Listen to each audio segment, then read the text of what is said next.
You're listening to Ka-Pow, the pop culture podcast. Comics, television, movies, and more.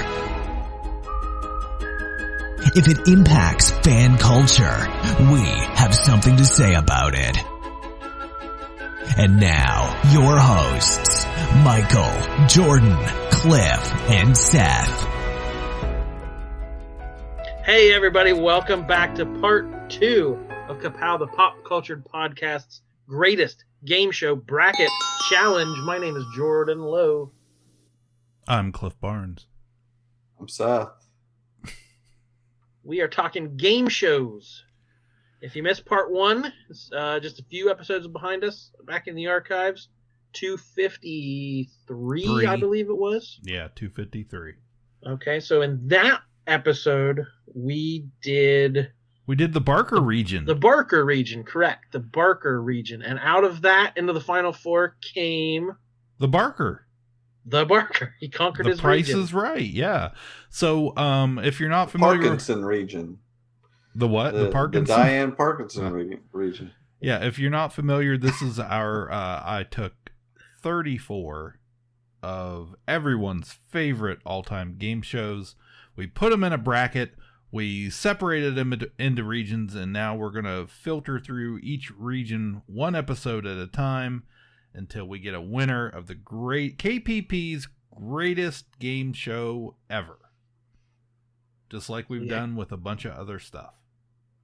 Yeah, we enjoy the debates. It's a very friendly back and forth. We don't, we're not going to hurt anyone's feelings, we hope. We'll see. By trashing these shows. We love game shows. We love old TV. We love old pop culture. So we're just going to celebrate what we love most about these shows. But we hoped by the end to have a clear-cut winner to join our first Final Four member and make up the second Final Four. So what region are we in tonight? So tonight, Jordan, we'll be doing the Sajak region. Which means nothing to anyone, but no. That's where it falls on the bracket. I'm going to go ahead and share my screen real quick for review so all of our patrons can see what we're seeing, what we're working with here. We've got our Barker region up here that we've already completed, and then diagonally down at the bottom, right down here, we're going to zoom into that Sajak region, okay? And that is what we're working with tonight. So, on the docket. What's the first matchup here? Yeah. Let's so prize them as we go. Yeah. Believe it or not, the Sajak region brings us Wheel of Fortune and Legends of the Hidden Temple. So Sajak gets home field advantage with this first seed here. Yeah. Right. Predictably would be the favorite, I would imagine, for most people. Wheel of Fortune. It's, created by Merv Griffin. Back in 1975, it debuted. And now, here's your new host, Pat Sajak. Thank you. Thank you, Jack Clark. Morning, everyone. Welcome to Wheel of Fortune. Please do not adjust your sets at home. Chuck Woolery has not shrunk. A lot of people are playing with a vertical hold right now. As Jack mentioned, my name is Pat Sajak, and I've been fortunate enough to wander onto the set of a very successful program, has been for a long time. One of the big reasons for that success, of course, was Chuck Woolery. Most of you know by now, Chuck has decided to leave the show to concentrate on other areas in his career. He's a very talented actor and singer and songwriter. So I want to take a minute, and I know everyone in the studio does, and all his fans around the country, to wish Chuck nothing but the best for future success and happiness. Chuck, this is for you.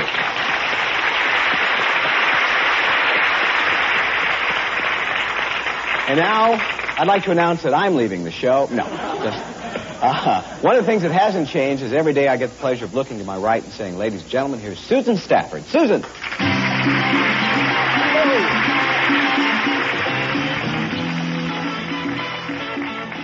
This is Pat Sajak, Vanna White, Turn Me a Letter. We're going to put a puzzle up and spin the wheel. No one does it any better.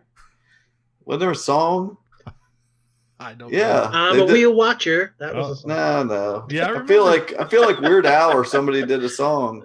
Yeah. Vanna, turn me a letter or something like that. You know. I don't know if that was He also a real did song I Lost or... on Jeopardy. Weird Al must love game shows like we do. So you'd spin the big wheel, get a dollar amount, and you could use that dollar amount. You would guess a letter and see what much. You know, it's a lot like Hangman. We would see, give me an R and see how many R's are in that phrase or thing or whatever, the subject matter would be.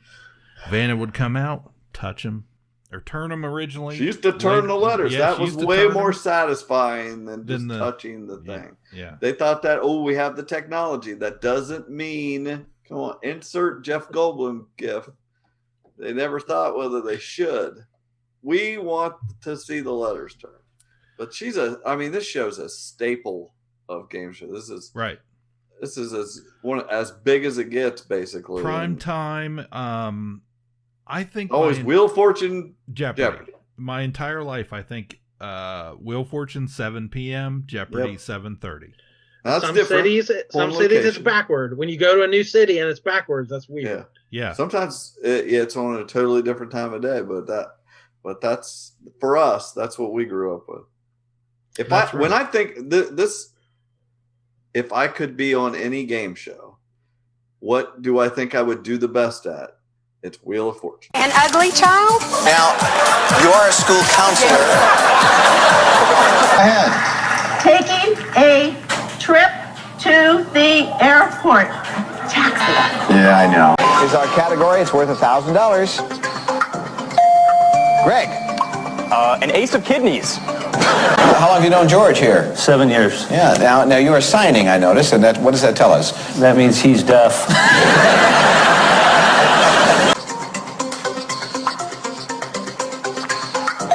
Corinne. Miners and hoes. No. Edgar. Fish love? Sorry. Jenny? Wish list. I've always done good. I can guess with the fewest amount of letters. I just feel like I'm better at this than I am at other ones. A lot of other ones I feel stupid, but this is my wheelhouse. That's weird because I've always been the opposite. In fact, I was just scared to admit how bad I am at Wheel of Fortune. Then we must play. I'm terrible. I am absolutely terrible at this game to the point where I'll leave the room and tell me when Jeopardy's on, because then I'm going to sit down and at least I'm going to have I feel like I got a fighting chance. But I'll sit there and just feel like an idiot for 30 minutes trying to figure out those puzzles. I'm glad to hear you admit that, because it embarrasses me too. Yeah. And I do crossword puzzles. I have a pretty good vocabulary. I love words. I love puzzles. This show annoys me because I'm not good at it. Yeah. It's actually funny because I've really noticed this about myself here recently, because we've been watching another game show that is on this list in this bracket we're going to talk about, but it has a series of mini games, and one of the games is very similar to Wheel of Fortune, the puzzle solving, giving you letters, and I'm always just like, let me know when they start asking questions again, because I don't know any of these. So it's frustrating. Just something about it. I feel like I'm good at looking at it and filling in the blanks, so that's what I would pick to play if I could be on a game show. And I always thought Sajak kind of had a weird personality too. Well, he's of course a nut now, but they all end up like that. All your heroes become dummies at some point. Well, I remember he had a late night talk show at one point. Oh yeah. And even then I was like, he's weird. I don't know. I just always thought that about him. Maybe him and Vanna should trade jobs, and she can tell the jokes. Long history where she was not allowed to talk. Yeah. And it was some great advancement when they let her say 2 words at the end. There's some problematic things about Wheel of Fortune, sure, but still a classic. It is a classic. So what's the other one?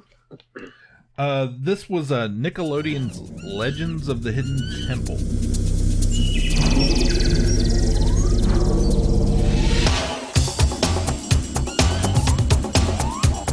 Legends of the Hidden Temple.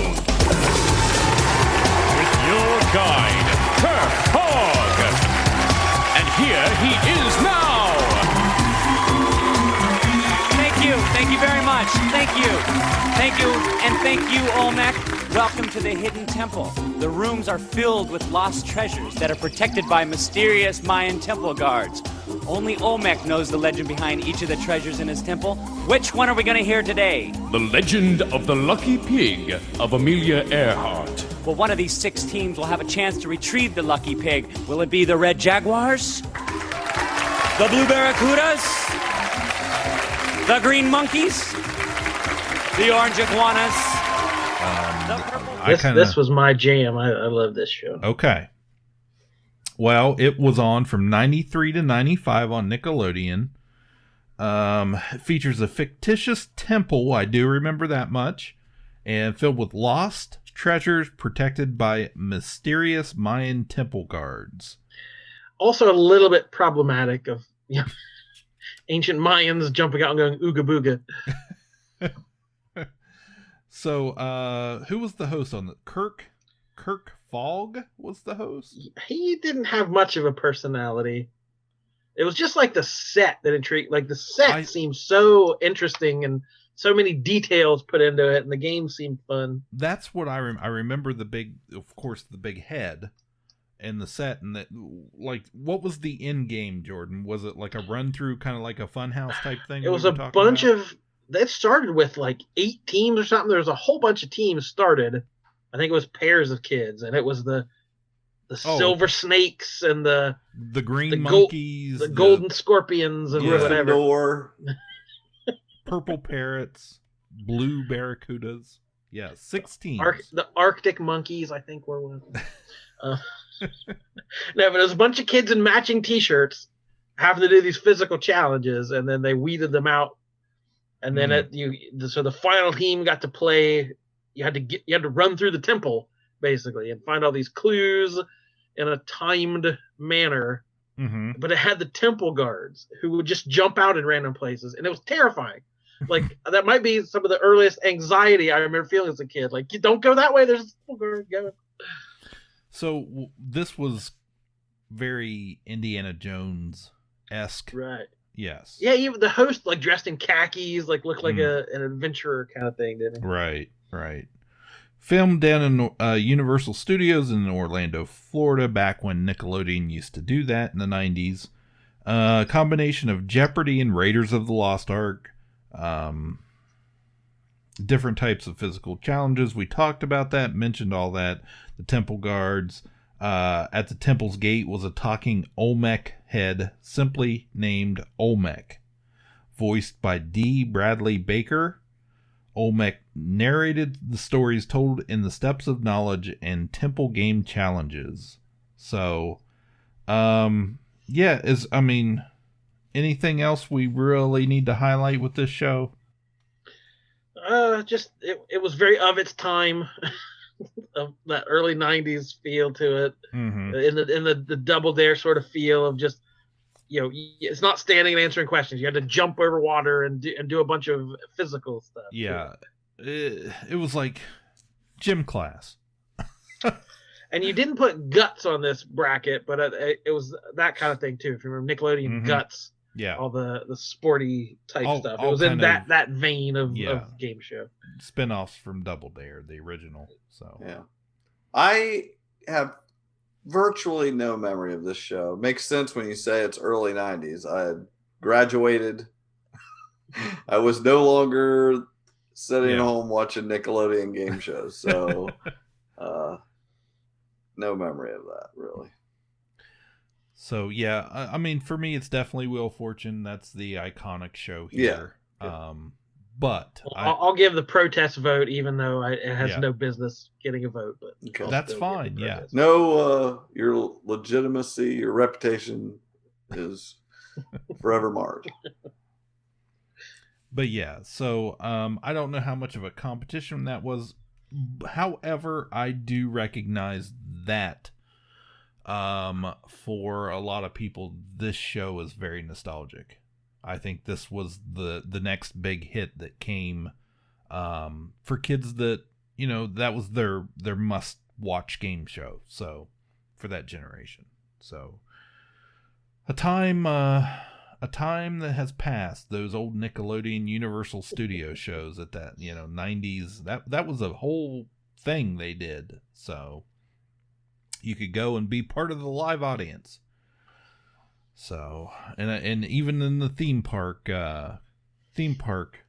corner of the universe, people still talk about Nick Studios and what it looks like now and the experience they had as a kid getting to go watch whatever show was being taped. That was our one trip down there. I was 11 and not knowing how it worked, I assume I would just walk in there and I'd be able to watch all these shows and I could watch them tape an episode of Clarissa Explains It All or what. I assume Nick Studios meant they were all there on the same roof working and at the same time. I was sorely disappointed. I didn't get to be on any of those game shows. Yeah. All right. Moving on, we have Speak of the Devil. Password versus Supermarket Sweep.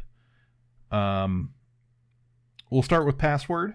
It's more than Password, it's Password Plus. It's a special all-celebrity week with Lucille Ball, Desi Arnaz Jr.,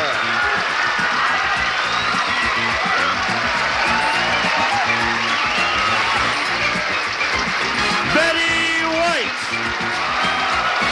Dick Martin,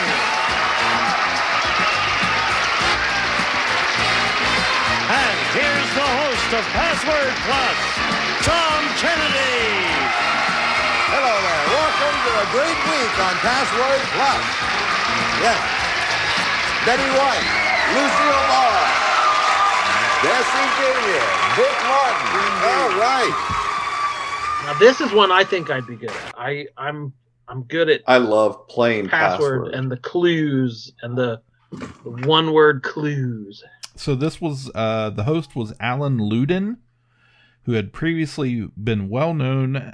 There it is. Just happen to have within reach a classic copy of Password. Yeah, it's such a simple game. You say a word, and they have to figure out what you're talking about. When it comes to game shows, I think that sometimes the simpler the rules, the easier it is to watch at home. It's not complicated. It's just fun. We understand what the goal is, the object is, and how many games have sprung out of that taboo and all.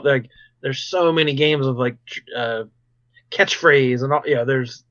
It's a whole, like we talk about Pictionary and Win, Lose or Draw. There's a whole genre of games. Guess the word I'm thinking of in a different sort of way. So, premiered originally in October 2nd, 1961, ran to 67 on CBS, 62 to 65 on primetime, and then they did 1,099 daytime shows, which aired later on, 71 to 75 on ABC.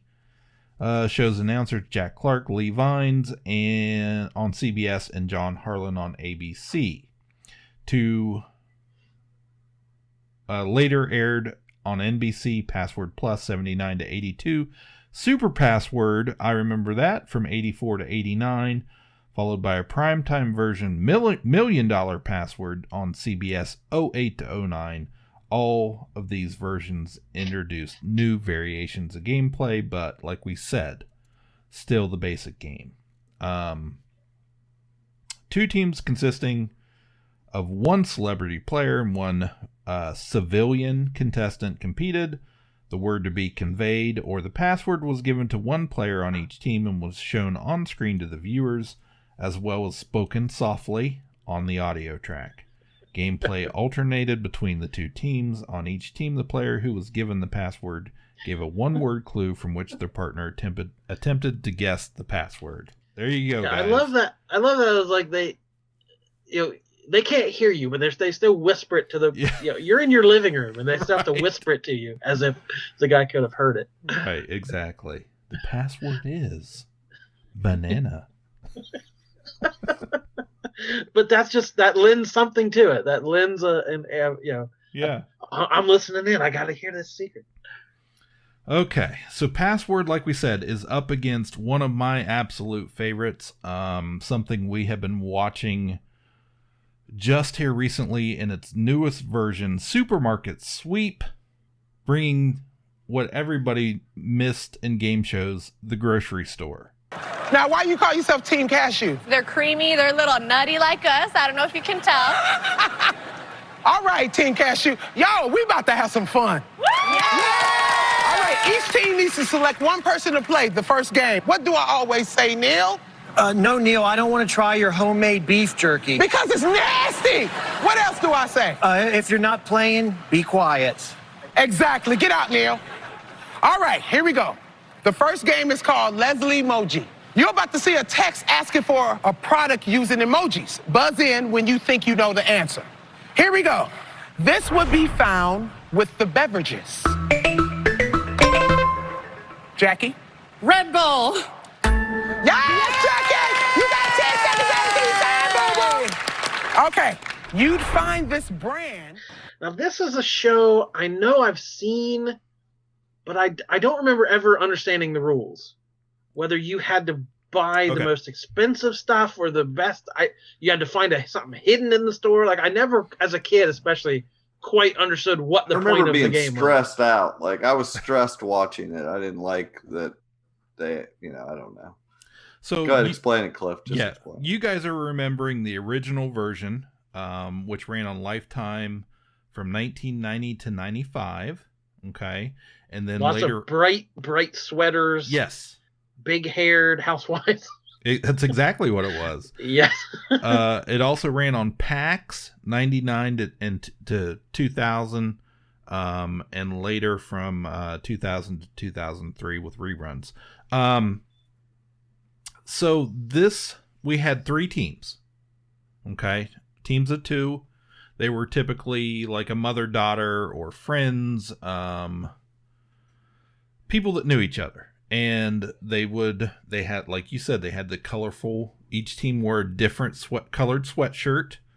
That's kind of what they were known for. And then you would have a series of mini games, which you had to guess if you got the correct answer, they would give you time, added to your big sweep time. The big sweep was, of course, you had to run through the grocery store and rack up the highest bill of the 3 teams to win.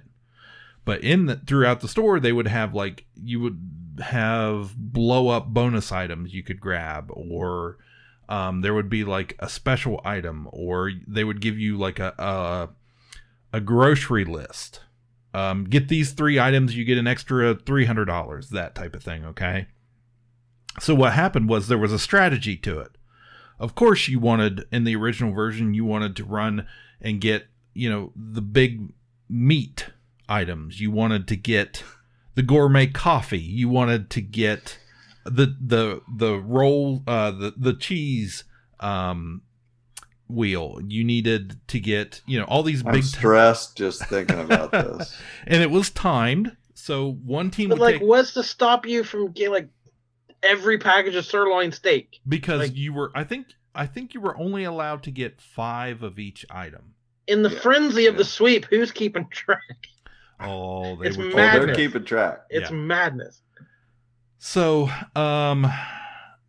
yes. So recently, just in the last few months, they have brought Supermarket Sweep back to primetime television, ABC, with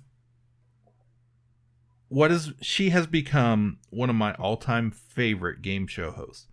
Leslie Jones from Saturday Night Live has taken over this show, and it is unbelievable how hilarious she is in this. I like Leslie Jones anyways. And it just, she's loud, she screams, she's off the cuff, says a lot of things that, makes a lot of jokes that other straight-laced game show hosts would make, such as the original host of this show. He was a pretty straight-laced guy that, he looked like a game show host. He didn't stand out, and she wears big, loud, urban clothes, and she's just all about it. You liked that I said urban, didn't you? Urban. So that's the difference between old and new Supermarkets Sweep. It was suburban clothes, yes. and now it's urban. Now it's urban. There wasn't a more suburban show than that original. It was awful suburban. That's true. And my daughter, absolutely, we all love the show, but my daughter is in love with it. So they've added some more of the time modern things to it. Now they have they've put in actors. There's a guy that in the flower shop, and you can go and you can get flowers, but he's gonna bumble and take a whole bunch of time to get you those flowers. They have a barista in the coffee shop, and you can get a coffee, but she has to find the one with your name on it, and it's worth $300. So they've added some stuff to it with the classic gameplay, but it's just so much fun. The old original version was great.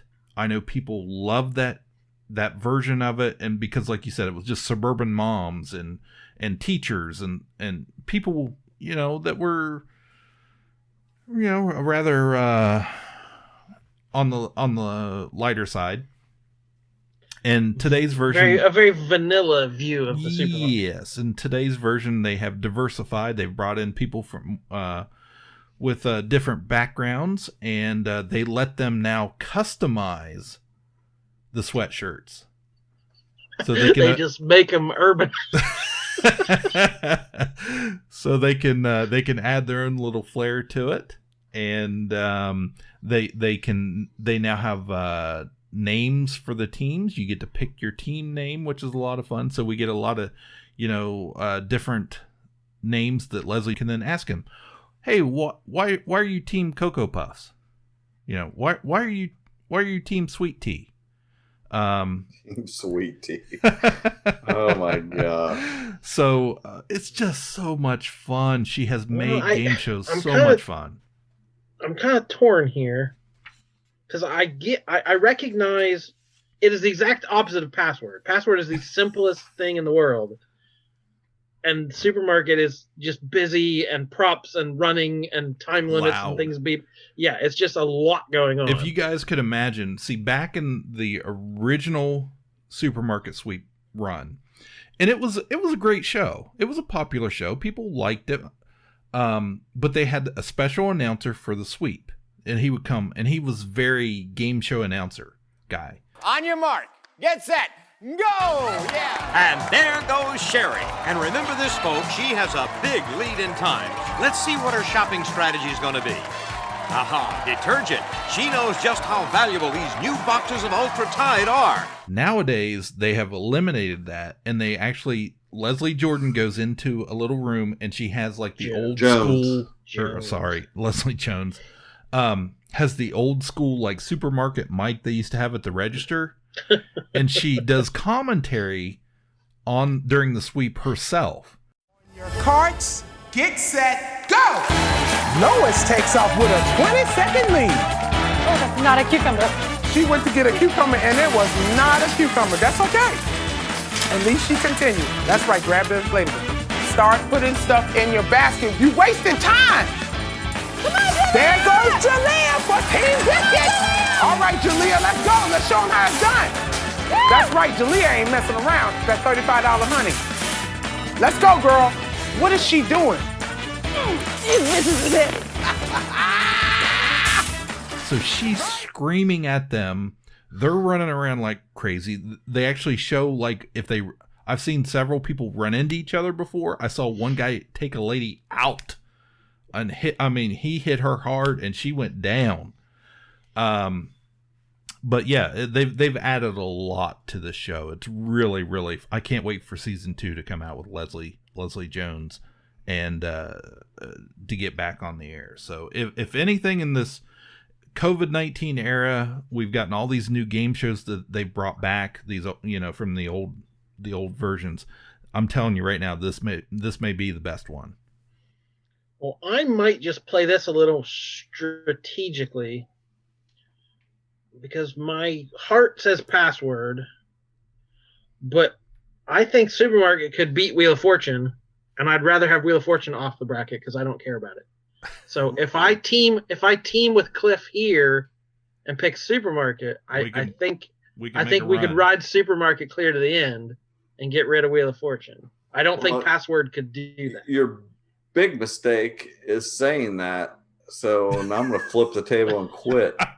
I was just getting ready to say that I'm not going to have a protest vote here because I would much rather play Password because I don't want the stress of Supermarket Sweep, but it has to be a better game show than watching people play freaking Password. Well, and so I think I have not watched the new Supermarket Sweep, but I am going to take your word for it. I'm certainly going to back you up on this, but not with these nefarious intentions of we're taking out Wheel of Fortune, one of the great classics that I love. I'll just say I would not want to play Supermarket Sweep, but I'd be fine watching it rather than Password because it definitely sounds like a more fun half hour. Yeah, I totally agree. Nothing against Password, but oh man, who doesn't dream of doing the big sweep? You got your card, you got your 3 minutes. I do that every time I go to Kroger. I was like, I got to get out of here as fast as I can. Just throw it in my cart. Let me out of here.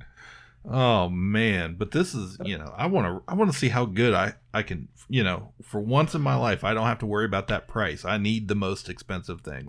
All right, what's the next matchup? Well, Cliff loves this show, and it has to move on at least the first round because he made the bracket. So right. This one's for Cliff. Gets the Supermarket Sweep. Okay. Next we have Match Game.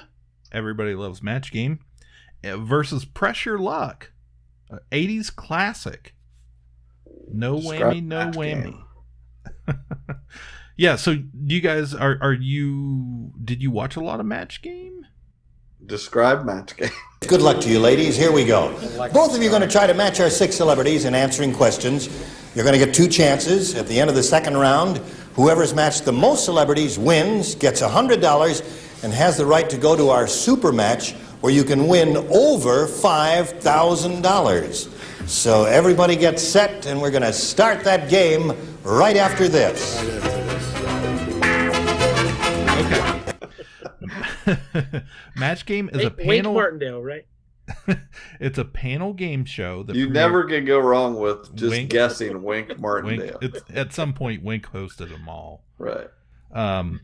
It's a panel game show premiered in '62 and has been revived several times over the next 6 decades. The game features contestants trying to match answers given by celebrity panelists to fill in the blank questions. Jeez, I just didn't remember by the name. Yeah. But yes. Now, Sandy, you think about it. The police commissioner said, I think Batman and Robin are... queer.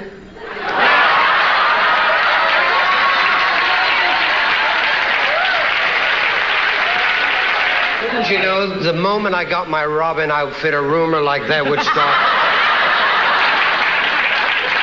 Okay. Well, just to redeem myself, I said queer. Right, the same thing. That's it. I don't relate to that type of thing, and so Thank I put heavens. that they were always so pretty in their clothes that they were divine. I've never been so shocked in all my life. Yes, yeah. That pretty little girl saying words like that. Yeah. And those people behind me. I don't even want to discuss it. I said, lover. Lover. And when the show went off, they got married.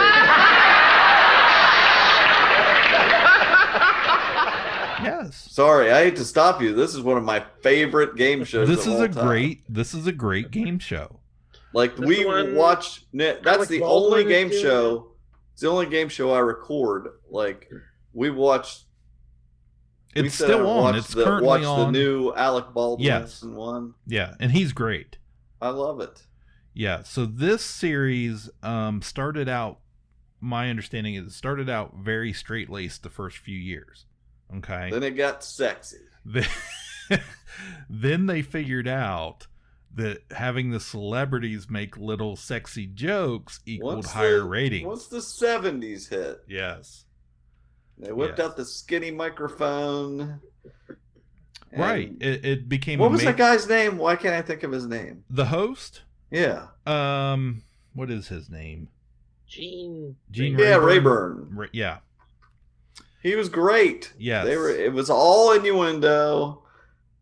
You know, it's all like Dumb Doris, so dumb. You know, I can't think of a punchline, but they still do that. And it's great. It's so great. Yes. Yes. So what happened Fill in the blank. What happened with that? In 1963, NBC canceled the series with 6 weeks left to be recorded. Okay? Hadn't been filmed yet, but they had to do 6 more weeks worth of shows. The question writer, Dick DeBartolo, came up with a funnier set of questions because they were already canceled. What do they got to lose, right? Like, quote, dink dink, Mary likes to pour gravy all over John's blank, unquote. And then they ran that to, guess who? Mark Goodson Productions. Bill Tubman. With the knowledge that the show couldn't be canceled again, Goodson gave the go-ahead to do more risque-sounding questions, which, like we said, resulted in a big boost in the ratings. Okay?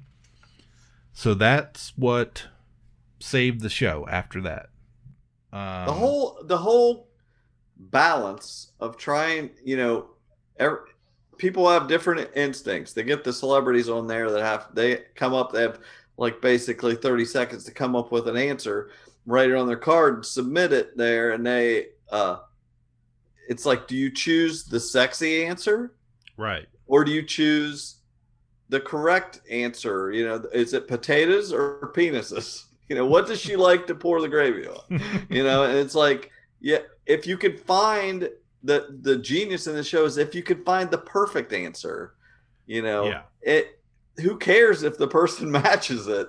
If it's the clever answer, that's what I want to hear what people said. What people were able to come up with in 30 seconds, that is the clever answer.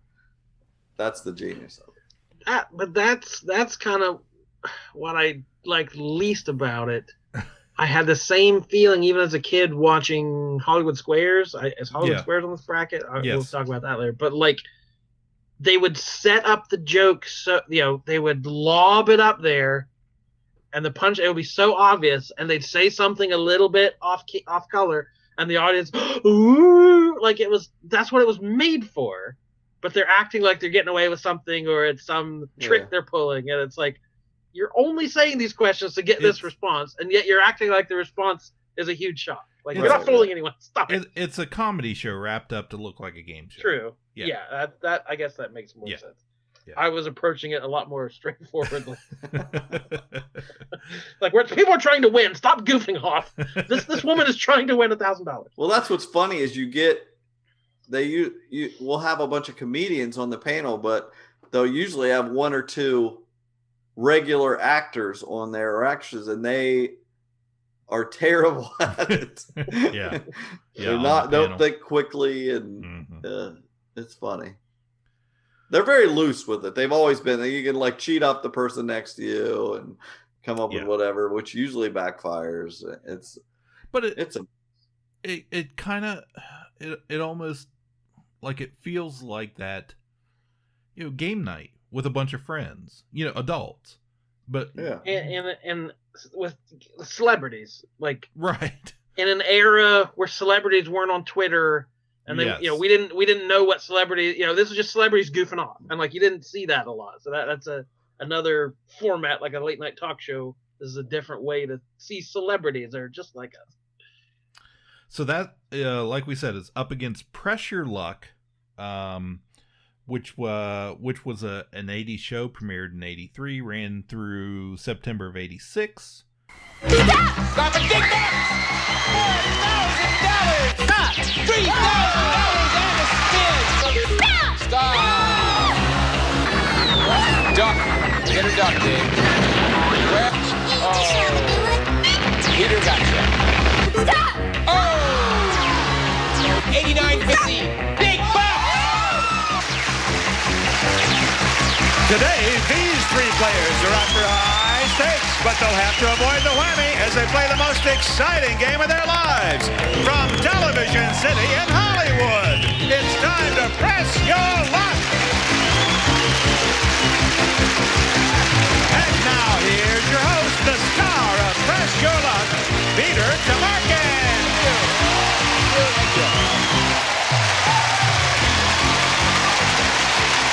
Thank you, Rod, and welcome everyone to Press Your Luck, television's most competitive game. And now let's meet the three players who are going to be pressing their luck today, starting with Jeff Shepard. How are you, Jeff? It was a game featured contestants collecting spins by answering trivia questions. We like that. And then later using the spins on an 18-space game board to win cash and prizes. Now, of course, the game board flashed different sequences, and you had a button, and you had to hit that button, and then whichever square was lit up was the prize. But they weren't all prizes. You had the whammies, the little red guys that were cartoons on the show, and it was certainly popular daytime television. Gave us that no whammies line, kind of iconic line, and I think that's that was the selling point. That was what people remembered from it. And they would each they do art. The whammy would have a jackhammer or something. They have like little animated cartoon creatures. Yeah. They brought it back in 2019. It was hosted by Elizabeth Banks for a limited summer series, and then renewed in May of 2020. Came back. So in 84, here's some interesting facts. In 84, a self-described unemployed ice cream truck driver named Michael Larson made it onto the show. After watching the show at home with the use of a stop motion on a VCR, Larson discovered that the presumed random patterns of the game board were not actually random, and he was able to memorize the sequences to help him stop the board where and when he wanted to. On the single game in which he appeared, he initially an initially tentative Larson spun a whammy on his very first turn, but then went 45 consecutive spins without hitting another one. All right, Michael. I didn't want him. Can you handle him? Yeah. All right, here we go. Three of them. 102,000, 4,000, and a spin. Oh, 106,851 on the line. Stop at 750 and a spin. One more spin you have to take, Michael, before we can deal with the earned spins. Here's the last one you must take. $107,101. A trip to the Bahamas. A trip to the Bahamas. With that money, you can buy the Bahamas, Michael. 2,636. You're at 110,237. They go to you, Janie. Two pass. One at a time. Did you watch the documentary they made of that? I have never seen the documentary. I think I did, but I don't remember. I need to watch it again. The game ran so long. I can't remember the name of the documentary, but it's really interesting. Yeah, they had to split it up into two parts. And in the end, Larson earned a total of over $110,000 in cash and prizes. Wow. Which was like a record. And then, but he technically, he just memorized the pattern from watching the show. So he technically didn't cheat. But after that, they had to change the board. So it could be random and not duplicated again. So they didn't have to have that thing again. So after that, got a perfect game. It says wasn't cheating. Let him keep his winnings. Reprogram the board, and then it was to prevent another contestant from being able to do the same after that. So yeah, there was some sort of documentary I know not too long ago they made about this whole story, and I haven't seen it, but I certainly remember the game show. I remember watching it a lot, probably because it had a little cartoon on it, and it was, like I said, big flashy lights, guys. That appeals to me. So I don't know. What thoughts? I can't find the name of this documentary. It's driving me crazy. I don't know. I like Pressure Luck fine, but it wasn't something that I necessarily watched much. I watched it. I would watch, look at the funny different things the whammies do. Yeah. Whatever. And they've got different animations that they do, but it doesn't touch Match Game for me. By the way, I think my answer is meatballs. Meatballs? That's what she likes to put the gravy on? I like to watch Jordan cringe when he realized what I was talking about. I'm making my move to push Match Game past your freaking sweeping Wheel of Fortune. Never gonna happen. You're gonna get whammied. You're gonna get whammied immediately. No, it looks like there was a documentary called Big Bucks: The Press Your Luck Scandal. Okay. From 2003. That's not the one I saw. I saw one. It was just an episode, something on the Game Show Network did a special about it, like an hour-long special. That must be the one I watched. That sounds more likely what I saw. Yeah.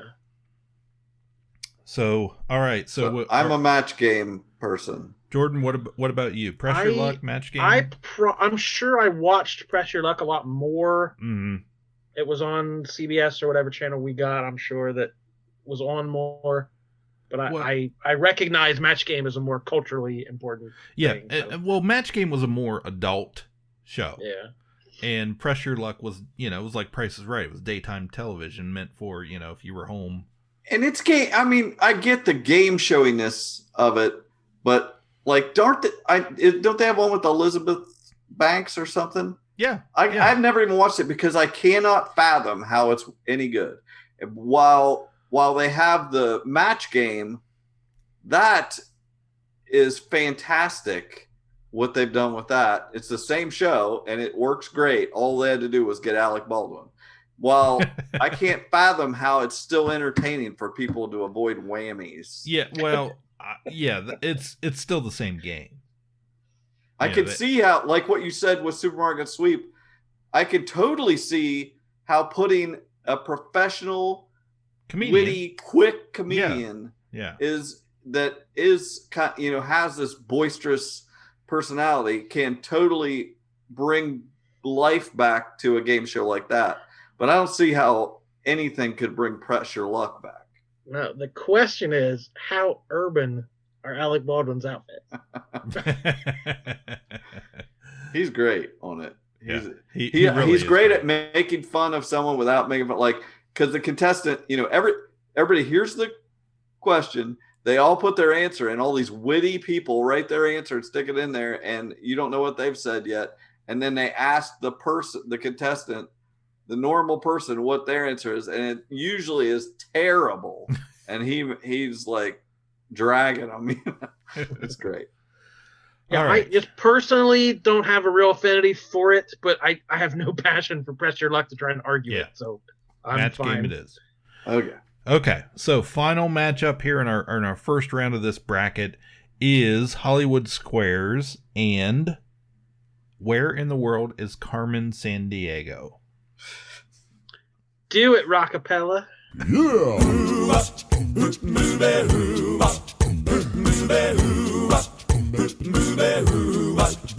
Well, she sneaks around the world from India to Carolina. She's a sticky-fingered filcher from Berlin down to Belize. She'll take you for a ride on a slow boat to China. Tell me, where in the world is Carmen Sandiego? Steal their soul in South Korea, making nutty cooks right on the Red Sea. I will admit that is pretty much all I remember about that show. I just remember the theme song. Yeah, it had in the world is Carmen Sandiego. Yeah, I think that's why most kids most people watched it. Like, I honestly don't even know if I watched more than an episode of the show, but I played the computer game. Yes. There was a computer game that was fun to play that. Yeah. Get clues to where they were, but that's what I remember far more than the game show. So, where in the world is Carmen Sandiego? It ran on PBS. Like we said, it was actually based on the computer game. The computer game came first. It was a series. I remember playing my junior high. I remember that was a game we didn't have much for computers back then, but that was one game we did have that you were allowed to play. Yeah. So, the show was hosted by Greg Lee, who was then joined by Lynn Thigpen, who was an actress. And had the best voice of all time. She was so commanding in her role. And then, of course, we already mentioned the group Rockapella, who served as the house band. So this was kind of a comedy. It was a lot of acting. It was aired on PBS from 91 to 95. And then reruns continued through 96, a total of 295 episodes over 5 seasons. This show won 7 Daytime Emmys and a 1992 Peabody Award.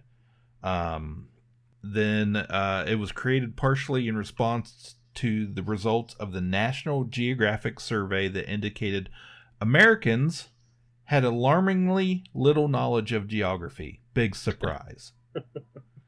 So I still have an alarmingly little knowledge of geography, but I like the show so much. It wasn't my subject in school, but it was an entertaining show. So the questions were verified by National Geographic World, who also provided prizes to the contestants in the form of subscriptions to their magazine. The chief, of course, that was Lynn Thigpen, the lady with the voice.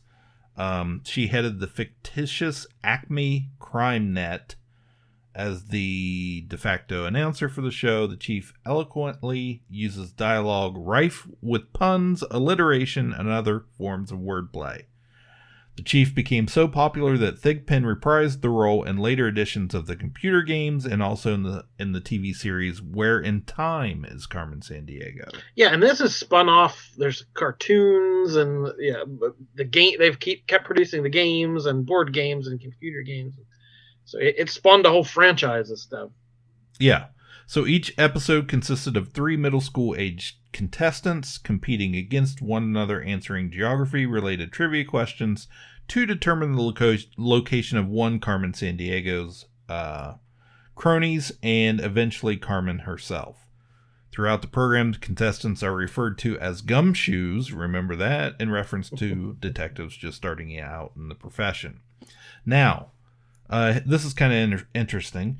Following the completion of tapings for Season 1 in 1991, massive geopolitical changes in the world, including the dissolution of the Soviet Union, rendered the entire series geographically inaccurate. So, as to prevent confusing viewers into seeing information by the time of the show aired being outdated, starting the second season, a disclaimer read by the chief was heard in the closing, which stated that all geographic information was accurate as of the date the program was recorded. You remember that, don't you? That I just remembered that voiceover. So I remember the computer game more than I ever really watched this show a lot. And the game always ended. Like the winning person there was a big map of the world on the floor, and there were like little beacons, and you had to go put them. You had to like stab a stick into the ground or something, and it was like. So I remember having to, again, the physical challenge aspect of that early '90s show. You had to run around the map and answer the question. So I have a very strong memory of the map and Rockapella and Lynn Thigpen, and that's I can't say much more than that, but I know. It was a regular afternoon watch for me. Right. It was an after-school watch. Seth, do you have anything on Carmen Sandiego at all? No. I like the video game. Yeah, me too. That's the way I feel about it. So it's up against a pretty classic TV game show, One Hollywood Squares, which, has been in a lot of different versions, a lot of different hosts, and a lot of different celebrities over the years playing those squares. But this is classic tic-tac-toe. From Television in Motion Pictures, Jim J. Bullock. From 227, Jackie Harry. From The Wizard, David Rappaport. From TV's fame, Gene Anthony Ray and Nelson and Carlo Imperato. From St. Elsewhere, Emmy winner, Bonnie Bartlett. From the world of opera, Roberta Peters. From Magnum P.I., Larry Manetti. From Designing Women, Delta Burke. And from the center square, Richard Mall. They are the new Hollywood Square. And here's your host, John Davidson. Thank you, Shadow Stevens. Hello, welcome to the new Hollywood Squares. Hello, Squares. Hello. Well, we have Twins Week this week. If you were watching, two contestants compete. They asked a survey question, or asked a question to the celebrities. Celebrities gave an answer. You had to say if you agreed or disagreed, and then circle gets the square.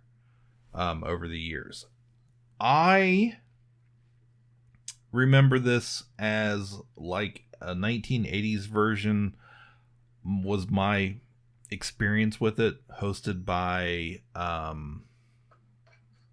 just thought of his name, now it's gone.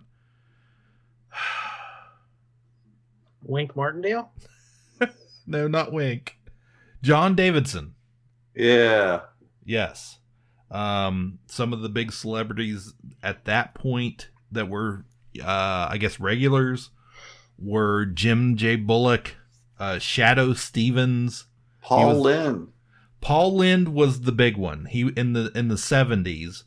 That's who I always think of for that show. Shadow Stevens. That's freaking crazy. I can't believe it. That is so true. Yeah, he was on there. He was the announcer, and he was in a square. There were a whole bunch of celebrities. I only knew they were famous because they were on that show. I don't know them from anything else.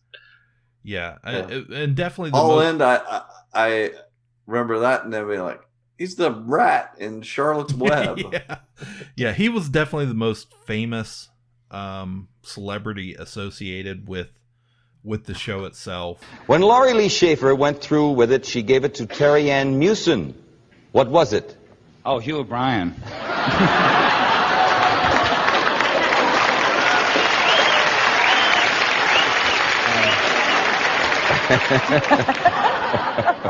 The Vatican recently lifted its ban on female visitors to St. Peter's who wear miniskirts, shorts, or see-through blouses.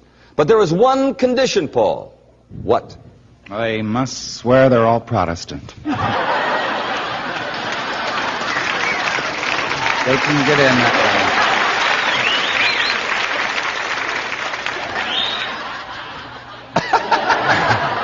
Whistles. Who's generally better looking, a fairy or a pixie? Looks aren't everything. Anything bring tears to a monkey's eyes? Learning that Tarzan swings both ways. A friend of yours offers you to give you something called a French 75. What is that? A French 75. Just a minute, that's 25 more than it was the last time. That's crazy. And like Jordan, I've been rewatching Community, and there was a joke on there about something about once upon a time, gay people in Hollywood, the highest they could aspire to was the center square. That was kind of a joke. Like you were okay to be kind of flamboyant and kind of out there as a, you're not quite, everyone knows, but you don't really say. Yeah, Paul Lynde was featured in the important center square throughout most of the show's original run. In '68, after 2 years on the show, Lynde became the regular center square. Lynde's outrageous jokes earned him 3 daytime Emmy Award nominations in 72, 73, and 74. He left the series in 79 and was replaced by Waylon Flowers. I don't know who Waylon Flowers is. He is the ventriloquist, Waylon Flowers and Madam. Oh, okay. Gotcha. Lind returned when the series was relocated to Las Vegas in 80 and 81, so he came back, right? The original host was Peter Marshall, 66 to 81, John Bauman, 83-84 season, and then John Davidson, 86 to 89, and Tom Bergeron from 98 to 2004. Oh, I forgot that. Yeah, that was fairly recent. Yeah. And let's see some of the famous regulars on the show through the years. Let's see, Florence Henderson, Buddy Hackett, Waylon Flowers and Madam, Barbara Eden, Vincent Price, Charo, guys, Sandy Duncan, Jonathan Winters, I remember him, John Davidson, and Joan Rivers. So, also, we previously mentioned Jim J. Bullock and Shadow Stevens. Let me give you a personal anecdote that I literally still think about to this day. And how old I am, we'll say, how much the world has changed. I was very young, and this show was on, and I was in the kitchen. My mother and older brother were watching it, and they started laughing so hard, like they were losing it. And I like, what am I missing? I ran from the kitchen to the living room, and I had missed Jim J. Bullock. Apparently, he had a bottle of ketchup. This is all in my memory. It could be completely invented. That's all right. That's good enough. He had a prop bottle of ketchup, and something like squirted, and he spilled the ketchup or squirted himself with the ketchup, or something happened with the prop bottle of ketchup that wasn't supposed to happen. Right. It was the funniest thing, to ever happen on TV that I missed. And I watched it for years afterwards, hoping I would see that episode. Get the rerun. Because there was what could you do? No way to watch it. Yeah. What could you do? You saw it one time and that was it. So literally years later, I'd be like, I hope this is the Jim J. Bullock episode. And I still think about that, of like how easy it is to get content today. Yeah. Record, rewind. The clip is probably on YouTube. If it did happen, the clip of it, type in Jim J. Bullock catch up into YouTube. I never thought of it. Okay. So and much but like I hope it's gone. Like I hope it's not. I hope the film doesn't exist anywhere, because I need that mystery in my life. So there's still something out there I have to conquer. Much like Jordan was talking about Match Game, though, it was a legitimate game show, but the game was largely, it was a comedy show, in the form, of their joke answers. And the production staff would write the questions and basically write the jokes for each celebrity, more or less, most of them. Yeah, that was another thing. Like, you realize as you get older, like, are this all off the cuff? Are they really? These people are really clever. Yeah. And then, the older you get, you realize, oh, this is all just scripted. Because I remember being and a little more of the magic is gone. Yeah, definitely. I remember being that little kid and loving this show and thinking, these celebrities are so funny. How can they be this funny? Yeah. All of the time. Like, there's never like one question that doesn't have some sort of joke answer in there. So I totally bought into it as a kid. I really liked this show. I thought it was a neat thing, the stage with the squares, set up where they sat. I remember being in all of that. Like, how does that work? I don't know, but here's some stark reality. When I search that, first thing I get is Jim J. Bullock on living with a crystal meth problem. Well, not quite what I was looking for. Center gets a square. So yeah, this was a biggie for me. I really Hollywood Squares or what? Hollywood Squares or Where in the World? In the world is Carmen Sandiego? Hollywood Squares. It's more of a game show. Come on. Hollywood Squares didn't win the 1992 Peabody, but as long as you play a little bit of rockapella on here, I'll be happy. So I'll vote for Hollywood Squares. All right, that's all our first round matchups, guys. Back up into tournament style. Here we go pretty quickly. Wheel of Fortune again versus Supermarket Sweep. Wheel of Fortune.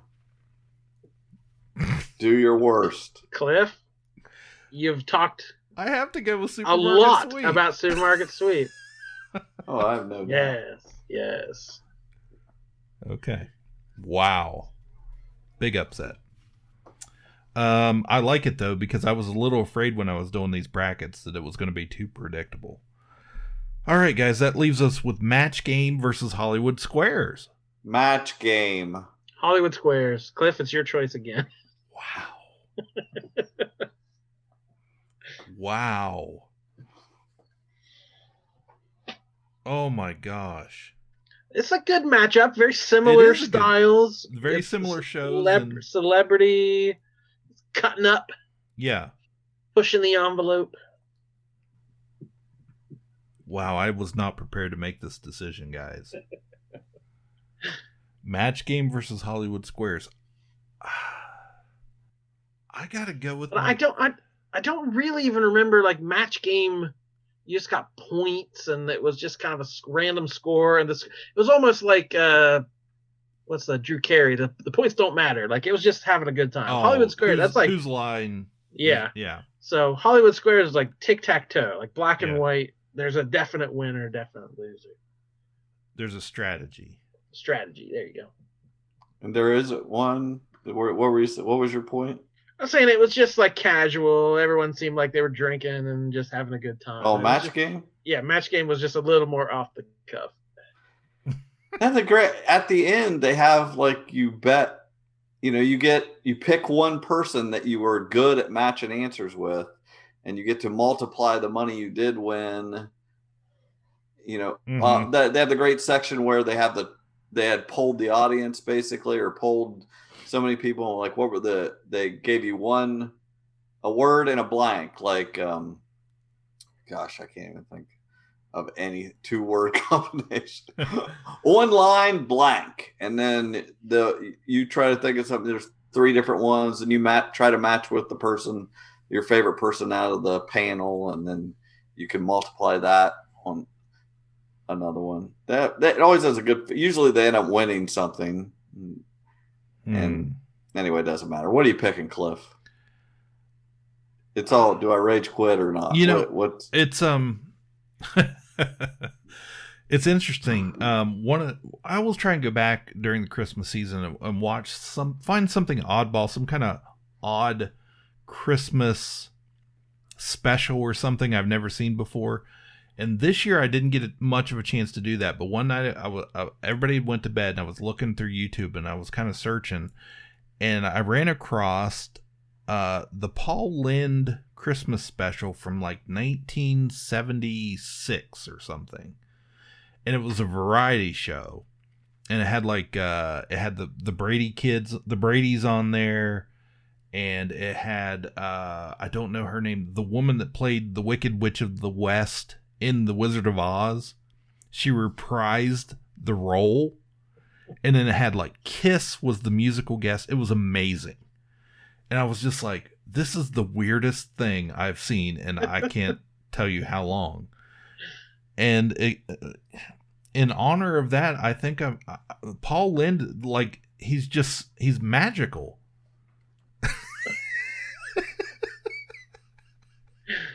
Seth is logging out of his account.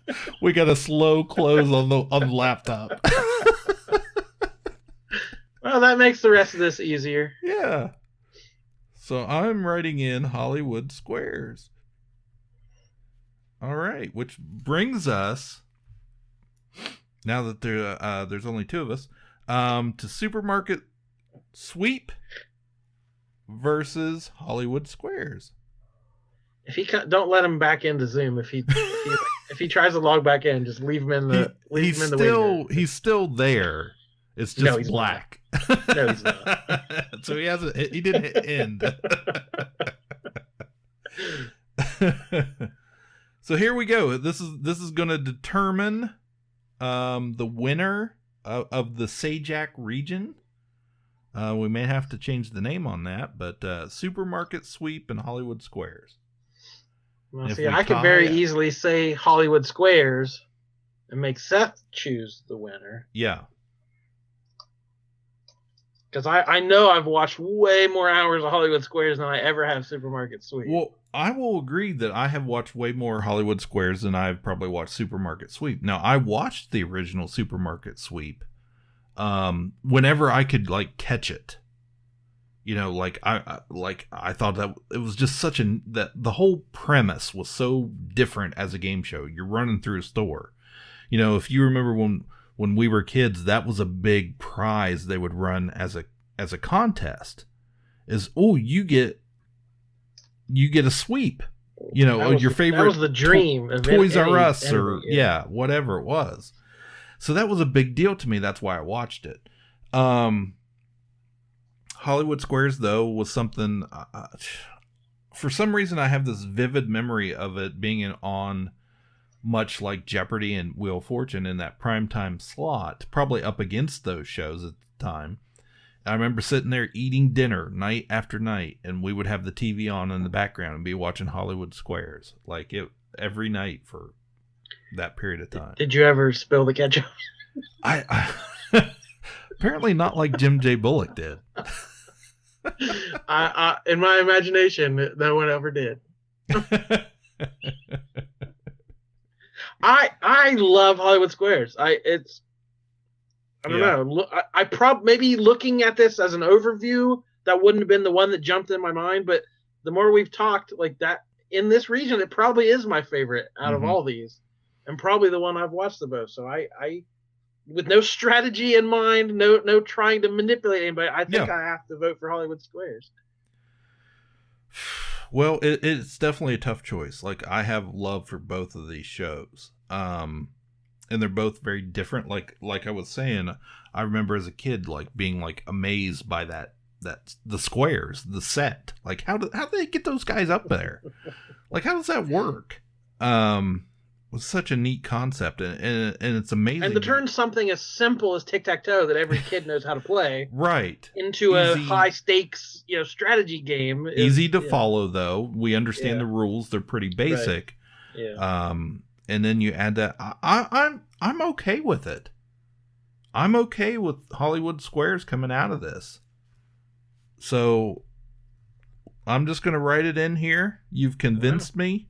I thought it was going to be Supermarket Sweep, but heck yes, I feel like that's a winner, and that can go up against some of these big, more predictable shows.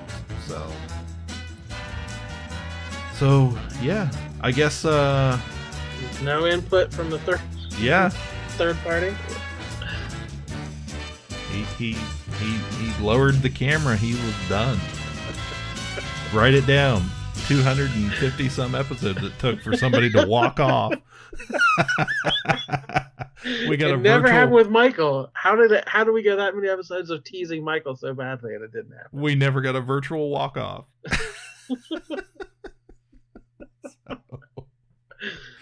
Match game, to have that much passion for match game. So let us know, everybody, patrons out there. Enjoy that video. That slow close. You'll never probably see it again. All right. So we have a second. We are halfway done with our greatest game show bracket challenge. We have 2 members of the final 4. We got 2 more to go. So we'll be back with more soon. If you completely disagree with us, let us know what we screwed up, what would have gone to the Final 4 in your bracket, or what are you looking forward to us debating later? What show can't you wait to hear about? Let us know. We got all kind of social media connects. Mm-hmm. We got an email. We're easy to find. So, hey, let us know how you're enjoying this bracket. And everyone thank Cliff for putting it all together because he's the one who created it. He did all the research. We just showed up, and then some of us left early. Yes. And that's all it is. That's what a podcast is. That's what we do. So we'll be back soon. Till then, my name is Jordan Lowe. And I'm Cliff Barnes. Goodbye forever, Seth? Goodbye for now, at least. Ka-Pow, the Pop Cultured Podcast, is intended for entertainment and information purposes only. Sounds, music, and clips played during the podcast are property of copyright holders.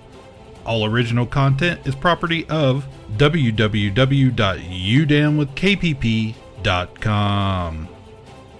If you enjoyed this podcast, please subscribe and leave a comment. Ka-Pow, the Pop Cultured Podcast, is available on Apple Podcasts, Google Podcasts, Podbean, Spotify, and wherever podcasts can be found.